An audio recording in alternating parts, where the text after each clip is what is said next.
The next item of business, everybody, is our gubernatorial candidates. Am I correct in that, Mr. Secretary? I don't want to mess it up again. So I will go ahead and entertain a motion for nominations of our gubernatorial candidate, our governor candidate for this one. I move to open nominations for governor. Motion and a second. Anybody opposed to opening the nominations for governor?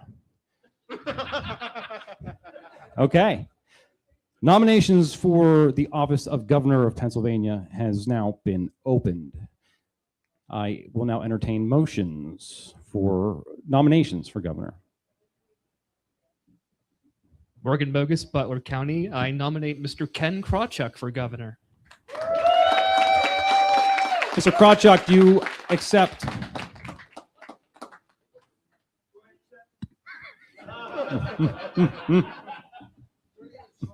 Okay. Excellent. Thank you. All right. Do I have any other nominations for the office of governor? Brandon Bentram, Bucks County. I'd like to motion that we close nominations for governor. Motion to close nominations. All right. We have a motion and a second. All opposed to closing nominations for governor? All right. Nominations for governor are now closed. All right. So what we're going to do now is we're going to let Mr. Krawchuk come up, give him a few moments. Obviously, we know Ken doesn't do a few moments. So, yes. So we're going to let him come up and then give his speech, which I'm looking forward to hearing, and then we'll get into voting at that point. So, Ken, come on up.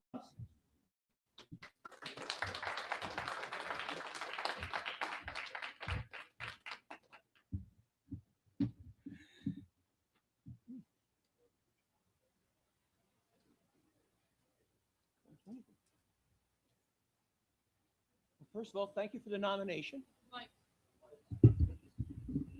Gee, we should have a Toastmaster or somebody to...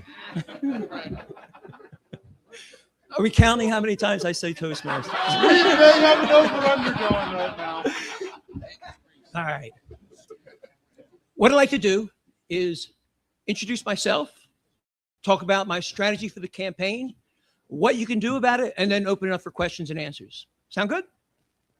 There you go. Thank you.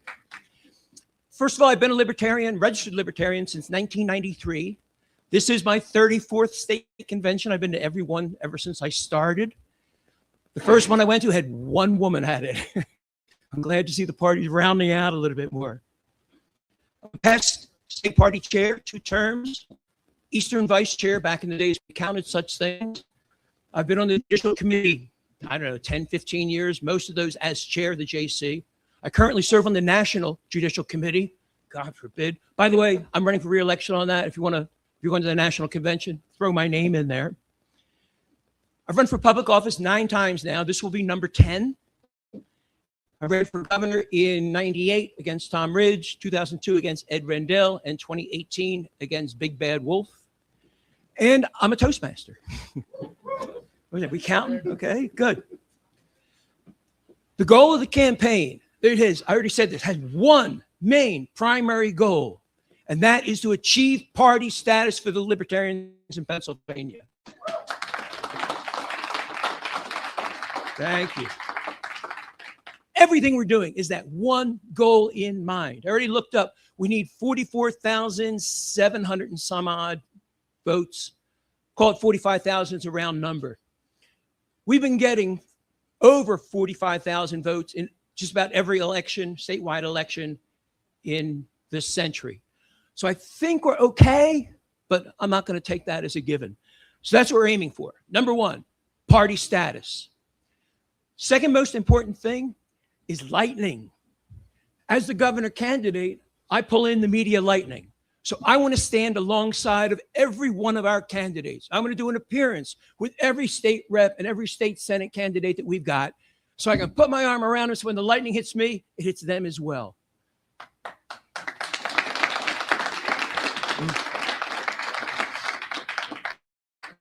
The more media we get, the better.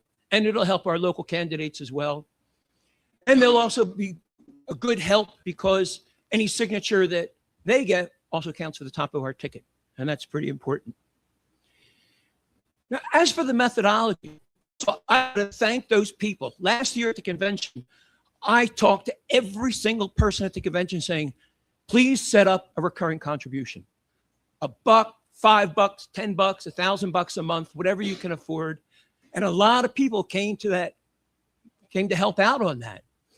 That's why in the back of the room, I have hundreds of signs. I have thousands of cards. So we're already set up, already get ready to go rolling. I'm hoping not to take home any signs with me today. Primary day is coming up. Maybe you're going to be out there collecting signatures at your polls. Maybe you're not. But whatever you do, take that sign, get it out in front of your polling place so that people know that I'm coming. Some people are going to go, oh my God, he's running again. Whoever, you never know. This year, I'm opting away from those flyers that you always hand out that people let crumple up and throw away right away. Instead, I'm opting for business card sized things. I've got a bunch of them in the back. I got a bunch more there that I haven't yet pulled out of the truck. It has everything on it that the flyer would have. It's got my smiling face, name, contact information. But on the back, it's got my top issues that I'm running on. And by the way, I'm not going to talk about issues right now. I'm going to save that for the big gala event tonight. And I hope I'm not disappointing anybody. So we got the signs, we got the cards. Easier to hand out, easier for them to stick in their pocket, not as quick to throw away. People have been telling me that I should be using refrigerator magnets because they're even harder to throw away. And I'll be shifting over to that too, assuming that we got enough funds to cover those sorts of things. Always sounds good. So that's what I'll be using as my main tchotchkes for the campaign. Yard signs, cards, and refrigerator magnets once we get around to it, and that'll be soon. You can have all these neat things, but they're no good unless they get out there. So I'm going to be traveling the state. As you know, I've already done, I don't know how, I'm up to 7 or 8 running around the state campaign tours, and I got to thank Autumn for helping me out on a lot of those. You're the man, woman. Well done. And a lot of you know, I visited your county meetings, just coming out, maybe sitting in a bar and having a couple drinks. I'm going to be doing the same thing again. I'm going to start traveling, and I don't plan to stop for the next 7 months.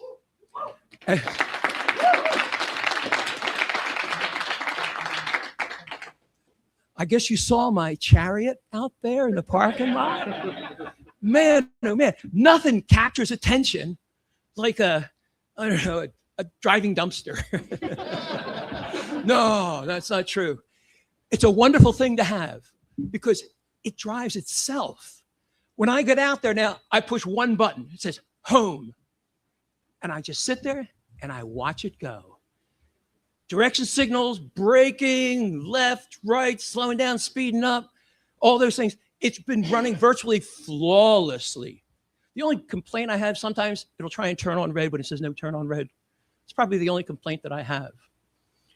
So I'm ready to go. I got a car that's going to be driving itself. So while I'm just sitting there, I'd enjoy the scenery. I could work on campaign speeches, whatever it may be. Even better than that, I've got free supercharging. You know what that means? It doesn't cost me anything. So I'm going to be traveling the state. Now, this is where you guys come in, because I could travel the state.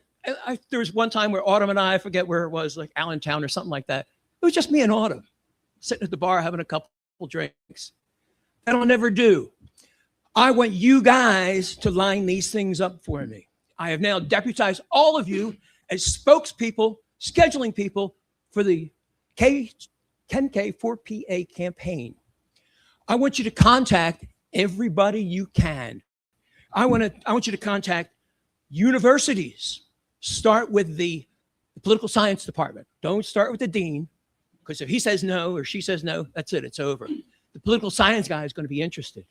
If you know students in political science, start with them, have them get to their teachers. Universities, one of the top things, because the young people, they're energized. They know things are messed up, and they know we libertarians have solutions. Another thing is I'm going to be running as the education candidate. So that's important to hit the schools. But you know, there's even a more potent group that can tie us all together. Homeschoolers. Because my plan, thank you. Because my plan for education, they're going to look at me with wide eyes and say, oh my God, yes. And I'll be talking about that tonight. Just put a little bit of excitement beforehand.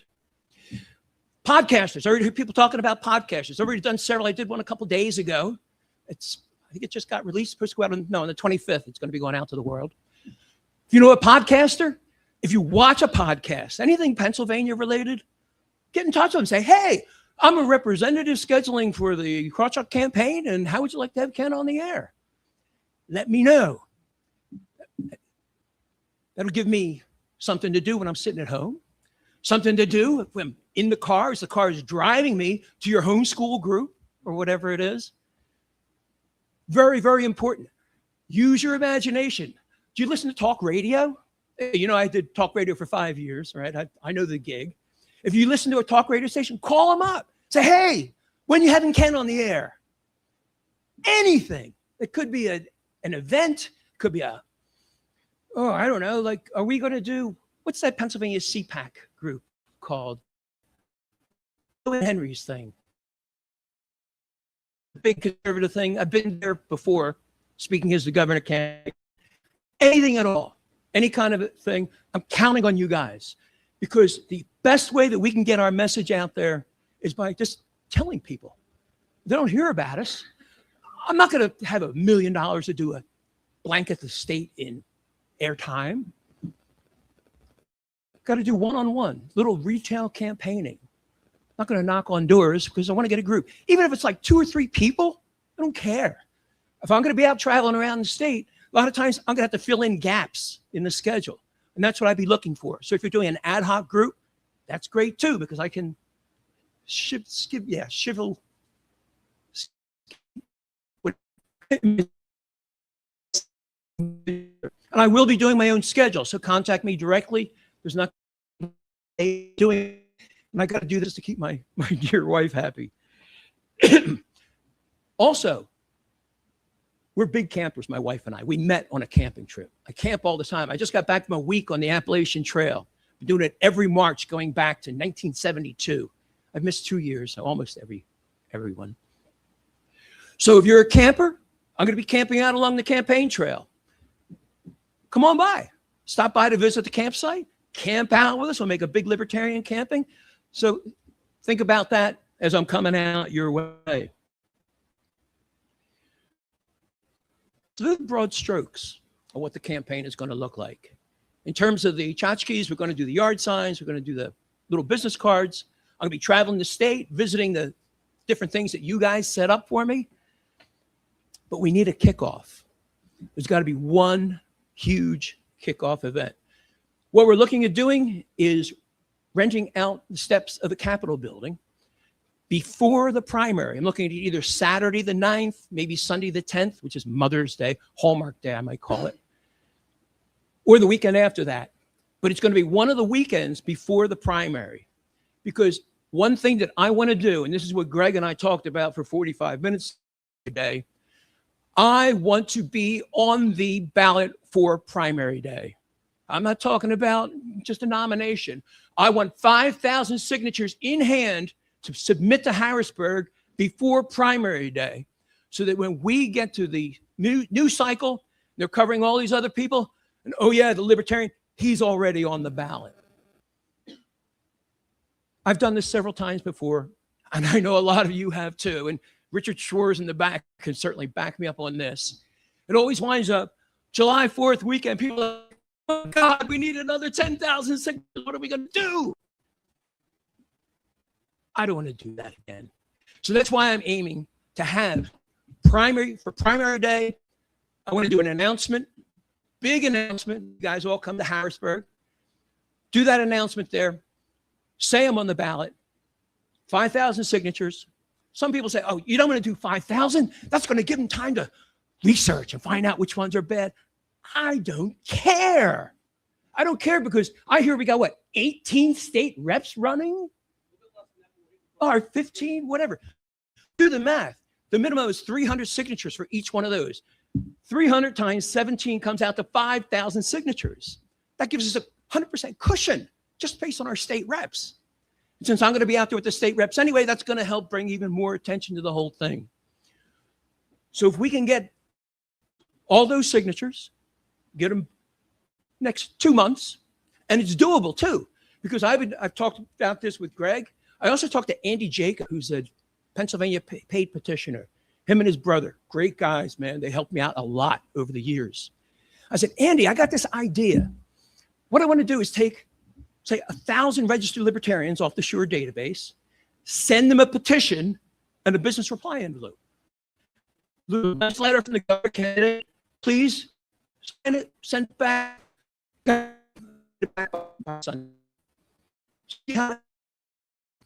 If out of 1,000, if we get 2 or 3, it could be a bad idea. We're not going to do that again. If we get back 100, well, geez, we already got 500, 1,000, 1 million. Cost for that per signature would be $1.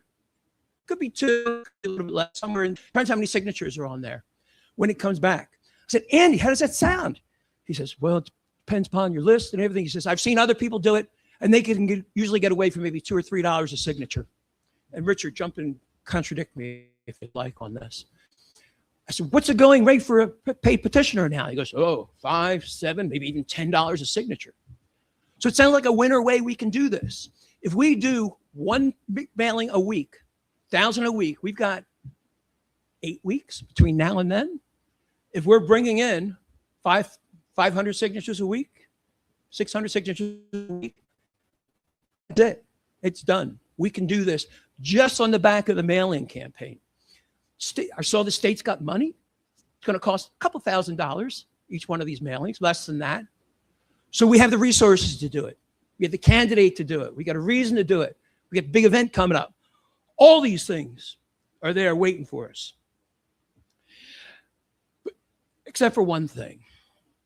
There's always one thing.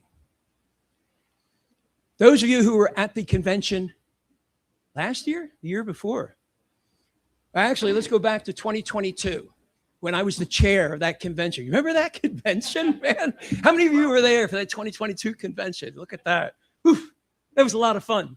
That's one word for it.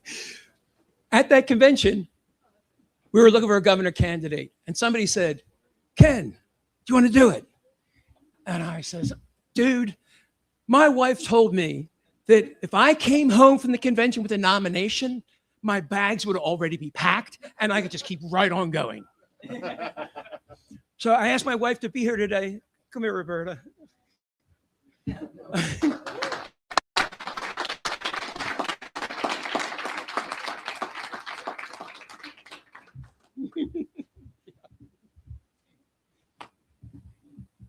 Well,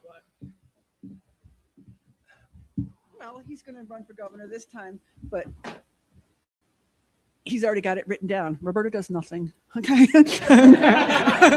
Okay. I just, I support him. I don't want him actually to be governor, but I want him to get the libertarians on the, status to be up there. And yeah, so I support him. I'm just not going to do anything.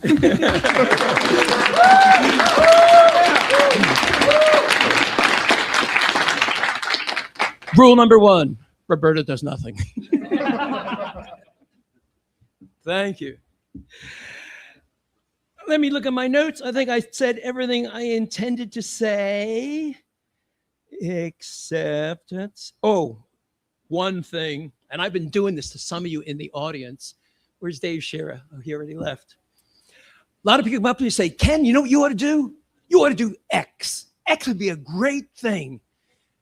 And I say, you're right. You are now the person in charge of that. If you have an idea, I want to hear it. if you want to head up something, if you want to say, Ken, I want to do different yard signs. Ken, your yard signs suck. Alpha, can I ask you to do me a favor? Can you put up that yard sign that I sent you earlier? It's in the LPPA account. Somebody sent me that says, here's a much better yard sign. I'm like, I don't know. I don't have an artistic bone in my body. So what I said is, let me present it to the convention and let you guys decide whether you like it or not. Some of you have seen it. Some of you say you love it. Some of you say you hate it. So I'm going to leave it up to you to decide whether or not we're going to be doing something like that. There you go. So the point is, I can't do this alone. I need a graphic designer.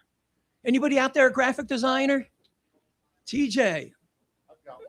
You got one? This is what I need. Tell you what, we'll get them all together in one room and let them argue it out. Mogus, you know one too? And that's exactly what I need. Exactly the kind of stuff. So let me, you know what the other signs look like? One's on the back wall in the front there. This one up here. Let's see a show of hands. How many of you like the one up front? How many of you want to like the one in the back better? Holy. I like them both. What about both? Yeah, you like them both? No, yeah, no yard signs. Wait, are we saying which one we like better? Yeah, which one? I kind of like the front one better. All right, we'll just do a round of applause. Front one. Back one. Oh, man. Mark Bizzacco, if you're watching, you were right. But the idea is, if you have an idea for something, let's do it. I don't care how outrageous it is.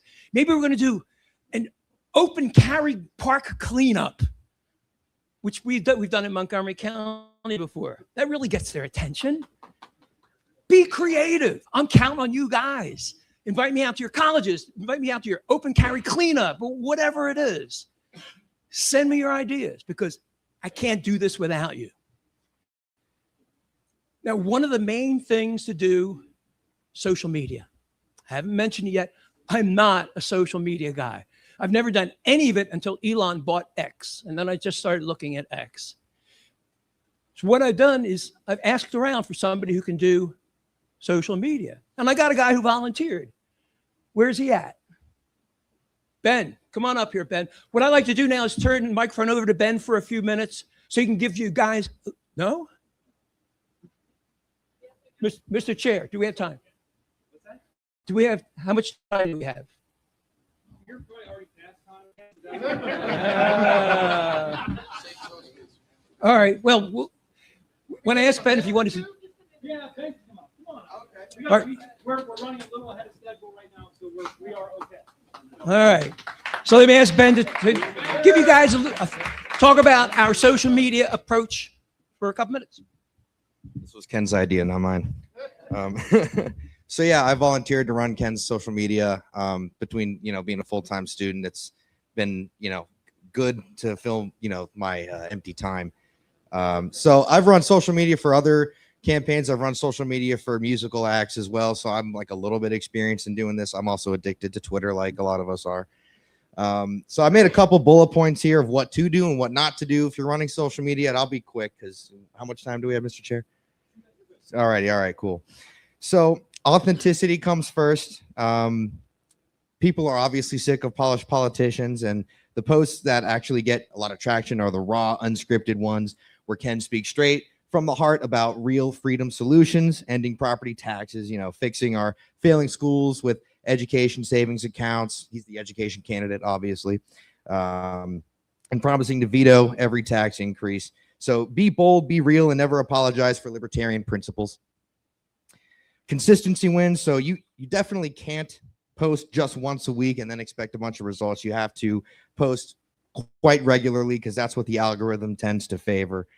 So multiple posts every day, statistics, memes, reactions to, hot topics in Pennsylvania news, things like that. That's all good stuff. It's going to keep Pennsylvanians scrolling. Short form video is king, and AI has definitely helped us with that. Like we have a subscription to the Grok Imagine and you can just type in whatever prompt you want, and it comes up with a cool little video. And you might have to try a couple times for it to get the spelling right, but once you do, it tends to work out pretty well, and you can post that to Instagram or TikTok or whatever and get a bunch of clicks. So engage like your campaign depends on it. Don't just broadcast. You got to reply to comments. You got to answer questions. You got to run polls. You got to turn followers into an active online community. That interaction will build trust, and it turns passive scrollers into volunteers and donors. Finally, on my list of what to do, you got to amplify each other and always call to action. One account can't break through alone, but when we tag fellow libertarians, share each other's content, and end every post with follow Ken at Ken K for PA. By the way, if you're not doing that already, go on to Instagram, Twitter, Facebook at Ken K for PA, the number 4. And so now I'll go on to what not to do. Slightly shorter list here, but don't go silent for days. I kind of alluded to that already. Don't post generic party slop. If it sounds like a press release, it will get ignored. People want genuineness, and they want to hear Ken's voice, not canned talking points. Don't argue endlessly in replies or feed trolls. I know I struggle with that myself on my personal account, but definitely don't do that from a professional campaign account. You don't. That's a bad look. Although you guys got to help me convince Ken to let me bully these politicians on behalf of him. And finally, don't forget to track what works. So if you're not looking at analytics, you're flying blind and wasting time on low impact posts. Thanks, guys. Talk to me if you want any social media advice afterwards. 10K for governor. Yeah. All right, there it is in a very large nutshell. Any questions? Uh-oh. Theft! Come on. All right. Actually, we're gonna do a question and answer session real quick here with Ken, if that's okay with him. I'm sure it is. Real quick before we do that, for my Toastmaster counters, where are we at? How many? 6? Okay. Thank you very much. Okay. So anybody who has questions for Ken, let's come up to both mics, and then we'll just go into session here. Back and forth, and I'll count it, and we'll go from there. Okay, so we will start right here on mic 2. Joshua Zisman from Philadelphia. What about the debate? What about the debate? I love to debate. Now, it depends upon the organizations to do the inviting. The League of Women Voters has always been receptive to us. When I ran in 2002, I was on 4 debates, 2 of them broadcast nationally. So I'm there for the debates. Now in 2018, they said, oh, this is Big Bad Wolf. He says, I'm not going anywhere. And who was the other guy? Was it Mastriano? I forget. No, Wagner. He said, I'm not debating Ken either. There were no debates in 2018. So you know what we did? The heck with you. We went to the League of Women Voters and says, we want to debate. And they said, the other guys don't want to come. So what? So what? We can have an empty chair with their picture on it. So that's what we did. We organized one. We were at the VFW over in North Hills, not too far away from here. Me, the green guy, Pennsylvania Cable Network came in, broadcast the whole thing. Francine, I forget her last name, their VP of marketing, moderated the debate. League of Women Voters brought in their Pennsylvania director to introduce it and everything. We had a full debate. If they don't throw a debate for us, I'm going to throw a debate for us. Answer the question. All right. Thank you. Good question. 2. How has Toastmasters helped you in your campaign? Good. I think we're going the over tonight. Yeah. Right now, there's the international speech contest going on. And there are 7 levels going up to the world champion of public speaking. The end of this month, the last Saturday of this month, I'm up to level 3. My speech is about when I joined Toastmasters, I used to get asthma attacks when I tried to speak in public. Truth. I went to see Larry Coughlin, my congressman, and I asked about the space station, and I couldn't get through my question. That was then. My speech is about how it took me a year and a half. I started to lose, well, not butterflies. Some people get butterflies. I would get pterodactyls, the pointy wings things. And that's what my speech is about. And I get to the point where I learned this. I learned how to present my message. I learned how not to be afraid. I learned how to handle crowds, how to handle hecklers, all these things. I said, but gee, what do I do with all these skills that I've learned? I know, and this is what I say in my speech, I'm going to run for governor of Pennsylvania. And then I say, do you want to see a demonstration of what I learned? And everybody in the audience goes, yeah. And for 2 minutes, I give them my stump speech, which you'll be hearing tonight, a longer version. So I've already presented this speech to over 100 people. And I've got another 100 that are coming at the end of this month. And scuttlebutt is I'm going to win that contest. I go to our district conference. There'll be hundreds of people in the audience. It's going to be televised over and over again in Toastmasters. I learned how to present my message. I learned how to organize a team. I've learned how to cheat and sneak it under their curtain by making it part of my speech. So what did I learn about Toastmasters? Everything that I'm doing up here in front of you now, I learned in a Toastmasters club. If you're not a member of Toastmasters, you're cutting the whole movement short, because you can have the best message on the planet, but it is useless if you cannot communicate it or effectively distribute its distribution. Toastmasters made me the speaker I am today, and it could do the same for you. All right. Thank you. Morgan. Mr. Morgan. All right, so I know you've told me when you came out to Butler about your interesting history with Mr. Josh Shapiro. You care to elaborate on that I can. for the audience? It'll save me the trouble of talking about it tonight. I don't call him Josh Shapiro. I call him Joshing Shapiro. Joshing Shapiro was my township commissioner way back in the last century. He was also my state representative back in the noughties. I think it was like 2005. I came to him and I says, we've got a bill. It's called the Voters' Choice Act. It's going to level the playing field for third parties, make it easier for us to get on the ballot. I have it from him in writing. I support free and equal elections, and I will support the Voters' Choice Act. Great. It gets introduced. It's referred to the state government committee.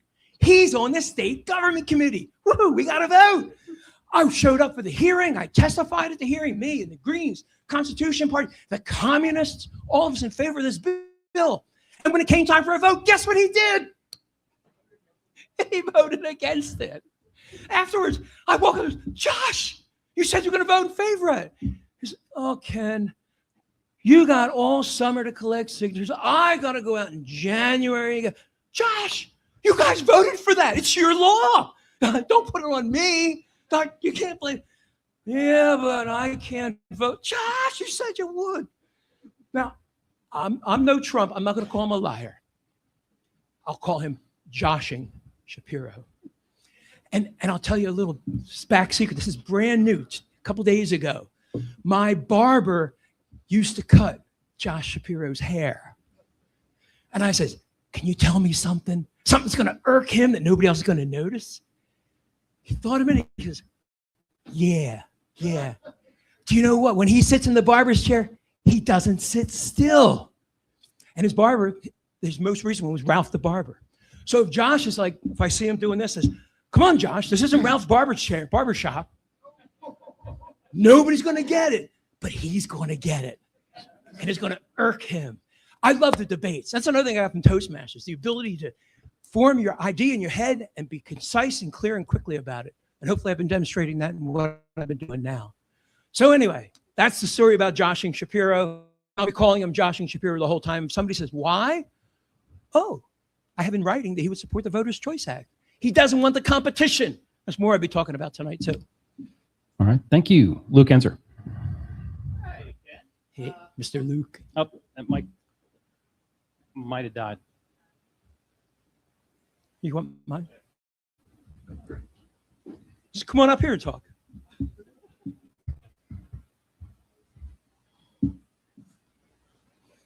Come on up here. Oh, you got it. Check. No, I'm half Polish, half Ukrainian, not Czech. My brothers and I call ourselves pukes. So I've got a bit of a longer question for you, and it's it's a bit of an on-the-spot question. I was debating whether or not to say it, but I think it is a very important issue, and I think it is important for everyone to hear it. And it's long because I have I'm Watch out, Craig's anticipating coming up behind you. Be careful. I'm anticipating some of your responses. So if you'll bear with me, I am asking this in good faith, though. While you're running in a state race, national and global politics can have a major impact on voter turnout. Currently, the biggest overall issue driving mass voter discontent is our country's deference to Israel. Polling shows American discontent with Israel is at an all-time high, yet both major parties are still captured by the Israel lobby. Both of your major party candidate competitors are known to be pro-Israel.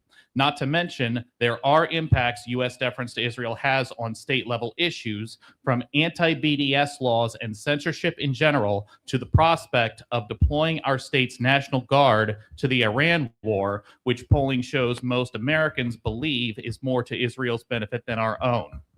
Would you be open to incorporating opposition to U.S. support for Israel, such as in your Defend the Guard advocacy, as a means of tapping into this popular electoral discontent that neither of your major party competitors will touch?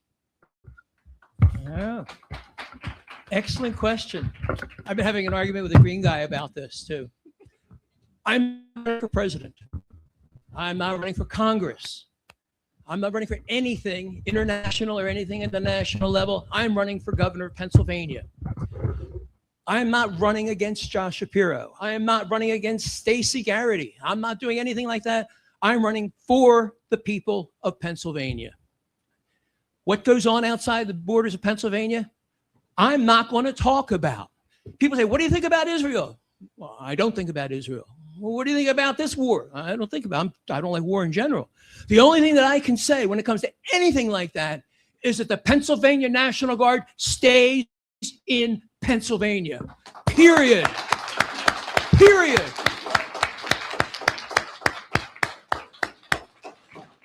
Unless there's a declaration of war, Congress declaring war, at that point, the federal Constitution gives the president the authority to start talking about the Pennsylvania National Guard. I was a refugee during Hurricane Agnes in 1972. National Guard directly helped me. They had a helicopter come in and flew in bread. I was stuck in a little town in the middle of nowhere for 10 days. The bread was still warm from the bakery that just brought it from. The Guard did that. If the Guard is in Israel or whatever, they're not going to be doing that.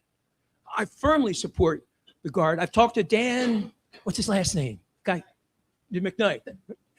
I met up with him. He gave me all kinds of literature about it. And I'm sorry that it's not on my banner in the back. It should be the last thing. Defend the Guard.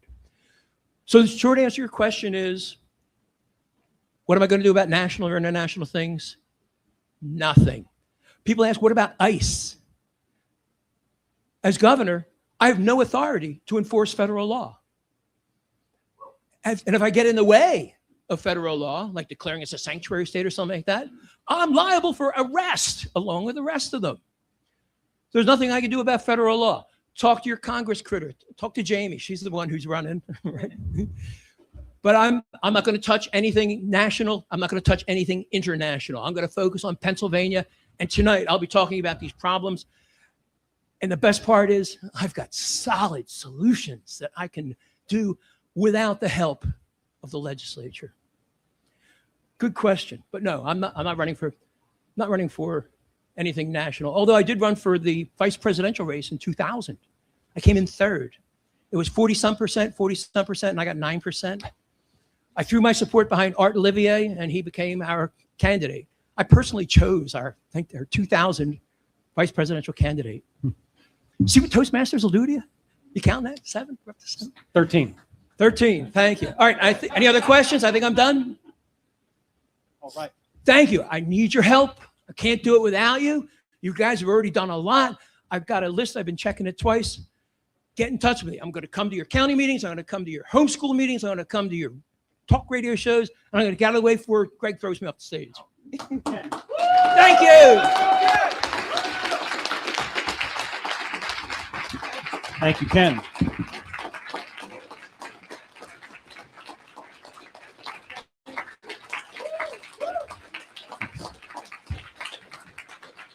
Excellent. Thank you, Ken. I don't know how you have that much energy at your age. That's incredible. What you get? Okay. All right. So are we ready to take a vote for the governor candidate now? Okay. So we have on the ballot is Ken Krawchuk and Noda. So let's go ahead and dispense with this. All in favor of Ken Krawchuk for the 2026 gubernatorial candidate for the Libertarian Party of Pennsylvania, please say aye. Aye. Opposed? I'm sorry. Damn, second time I did that today. I'm sorry. Noda? Thank you. Mr. Krawchuk, congratulations. We look forward to working with you and doing whatever we can for you. All right, thank you. So now we are going to entertain a motion to open nominations for our lieutenant governor candidate. Second, any objections? All right, thank you. Nominations are open. The floor is now open for nominations. Mike, 2. Drew Rhea, Armstrong County. I would like to nominate from Armstrong County, Mr. John Thomas. Thank you. Mr. Thomas, do you accept the nomination? Okay. Thank you. Do we have any other nominations for lieutenant governor? Guys, I'm all over the place here now. I apologize. Motion to close. Do I have a second? Anybody opposed to closing nominations for lieutenant governor? Okay. Nominations are now closed. Okay. So we're going to go ahead and do the same type of thing here with John. I think John will be a little quicker than Ken. So yeah, come on up, John. Thank you.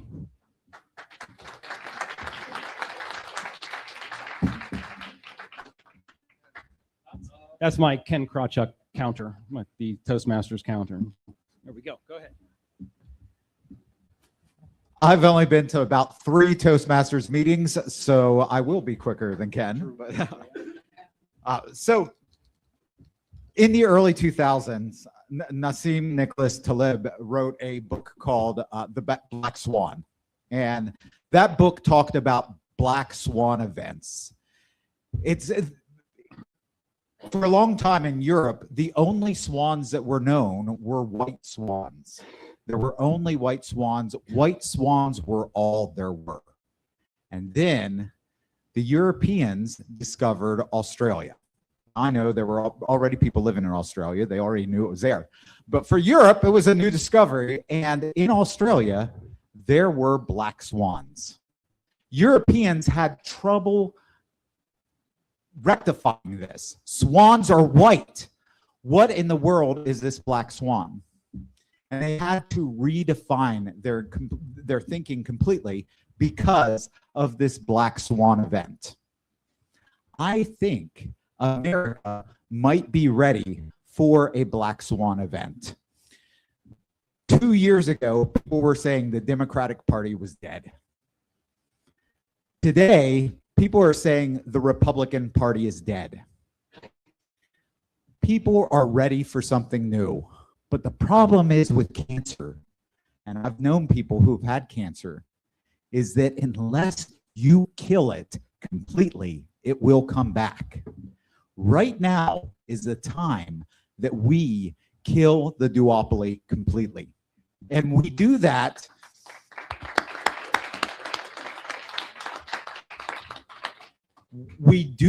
by bringing that energy that you just saw from Ken Krawchuk. We do that by not giving up. We do that by every single person in here recognizing that we need to go after the cancer cells. We have the opportunity ahead of us to do something great, and I say we do it. You mind staying there for a moment? We're going to see if anybody has any questions for you. Thank you, Mr. Thomas. Do we have any questions for John? Anybody please come to the mic. I see Morgan getting up. Come on down, Morgan.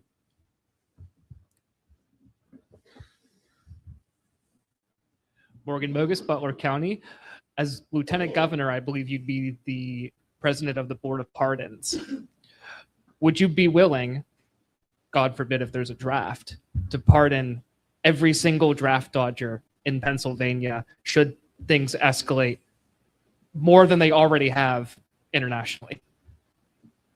Absolutely. As the chair of the Board of Pardons, I would not wait until there was a draft to start pardoning people. I would start pardoning all people who've committed crimes that involve no aggression. They would be pardoned right from the beginning. And people who dodged a draft have not aggressed against anybody. They would absolutely be pardoned, along with drug offenders or anybody else.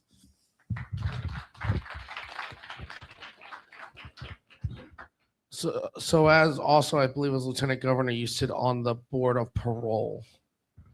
Would you aggressively pursue paroling anyone incarcerated for drug convictions or gun charges in the Commonwealth of Pennsylvania that do not have, obviously, transposed on someone else's rights? Right. I would look more towards pardoning them completely, but if short of that, sure, we'd pardon them. Yeah, so one of the things that I've been quite active in for over a decade now is a jail ministry. I go into jails at least once a month, and I speak to people in jail. I recognize their humanity. I think too many times people get up and talk about issues and don't see the human side of it. I've seen the human side of people who are locked away, people who are separated from their kids. It's a religious jail ministry, and they're saying, "John, please pray for my son whose birthday is today. I haven't seen him in a year and a half." It's heartbreaking. People are separated from their friends, family, and loved ones, and it's because of a senseless war on drugs that we need to end immediately. Thank you. All right, go ahead. I just wanted to say, since you said you weren't originally a Toastmaster, you actually did pretty good because there was only 2 ahs and maybe 4 misplaced ands. So if you weren't a Toastmaster, you done good. Well, I did go to a few Toastmaster meetings, so I have some practice. Okay, got another one here. So Ken just conscripted all of us to be his individual campaign managers. You've run some pretty solid campaigns yourself there. I just wanted to see if you've spoken with Ken. I mean, I know he's just become the nominee there, but what's the planning process like, and what are you planning on doing as part of this gubernatorial campaign? Yes, Ken and I have been in communication. I look forward to working with Ken. And basically, like all of you, I am ready to do whatever Ken needs me to do to move the message forward. Ken is our education governor, or he will be.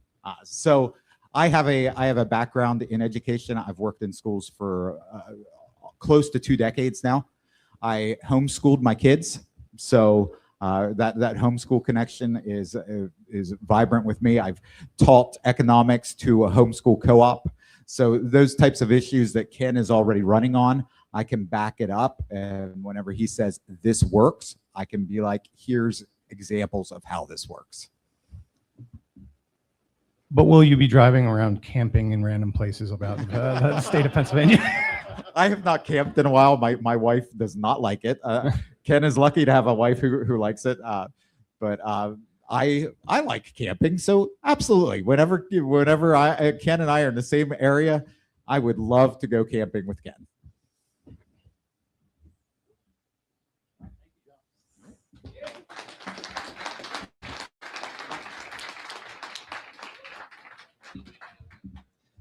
All right. So if we're good, we'll go ahead and move on to a vote for the lieutenant governor candidate. Again, it is Noda and John Thomas. So all in favor of John Thomas, please say aye. Aye. Noda. There's one there. Mr. Thomas, congratulations. You are now our lieutenant governor candidate. I got to tell you, that is two hell of speakers. Some of our most eloquent speakers that we have in the LPPA, and I'm looking forward to the messaging and seeing what you guys put out. So thank you very much. We do appreciate. I know that's it's a burden, and I'm sure that we are all here excited and ready to help you out. So thank you very much.